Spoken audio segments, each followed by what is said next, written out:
हरिओम हरिओम।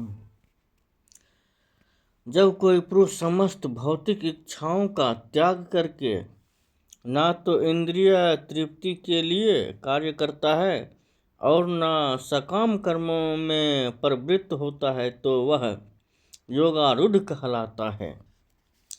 तात्पर्य यह है, जब मनुष्य भगवान की दिव्य प्रेमा भक्ति में पूरी तरह लगा रहता है तो वह अपने आप में प्रसन्न रहता है और इस तरह वह इंद्रिय तृप्ति या सकाम कर्म में प्रवृत्त नहीं होता। अन्यथा इंद्रिय तृप्ति में लगना ही पड़ता है, क्योंकि कर्म किए बिना कोई रह नहीं सकता। बिना कृष्ण भावनामृत के मनुष्य सदैव स्वार्थ में तत्पर रहता है, किंतु कृष्ण भावना भक्ति व्यक्ति कृष्ण की प्रसन्नता के लिए ही सब कुछ करता है। फलतः वह इंद्रिय तृप्ति से पूरी तरह विरक्त रहता है। जिसे ऐसी अनुभूति प्राप्त नहीं है, उसे चाहिए कि भौतिक इच्छाओं में बचे रहने का वह यंत्रवत प्रयास करे, तभी वह योग की सीढ़ी के ऊपर पहुंच सकता है। मनुष्य को चाहिए कि अपने मन की सहायता से अपना उद्धार करे और अपने को नीचे ना गिरने दे। यह मन बद्ध जीव का चित्र मित्र भी है और शत्रु भी।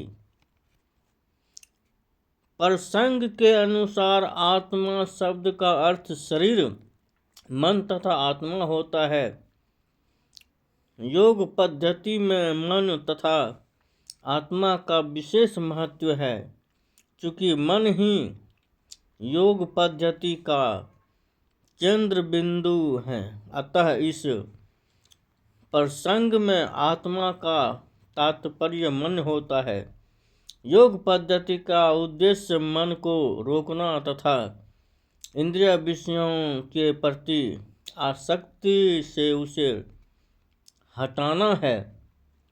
यहाँ पर इस बात पर बल दिया जाता है कि मन को इस प्रकार प्रशिक्षित किया जाए कि वह जब्त जीव को अज्ञात के दलदल से निकाल सके।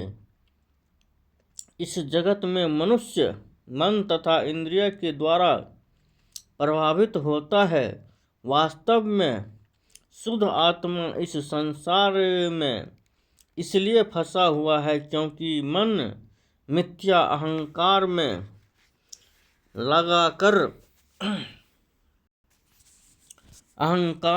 लगकर प्रकृति के ऊपर प्रभुत्व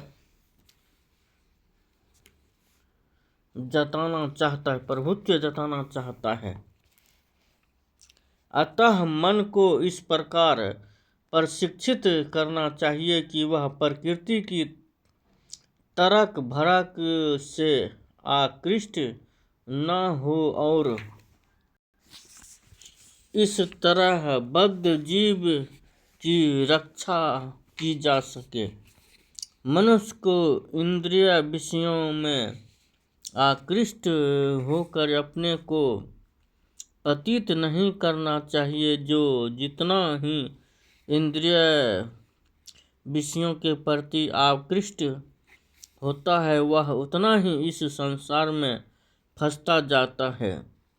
अपने को विरक्त करने का सर्वोत्कृष्ट साधन यही है कि मन को सदैव कृष्ण भावनामृत में निरत रखा जाए। कि ही शब्द इस बात पर बल देने के लिए प्रयुक्त हुआ है, अर्थात इसे अवश्य करना चाहिए। अमृत बिंदु उपस्थित में दू कहा भी गया है। मन एवं मनुष्यानं कारणं बंधमोक्षयो बंध्या विषयासंगो मुक्त्ये निर्विक्षम मनः। हरि ओम श्री भगवते वासुदेवाय नमः।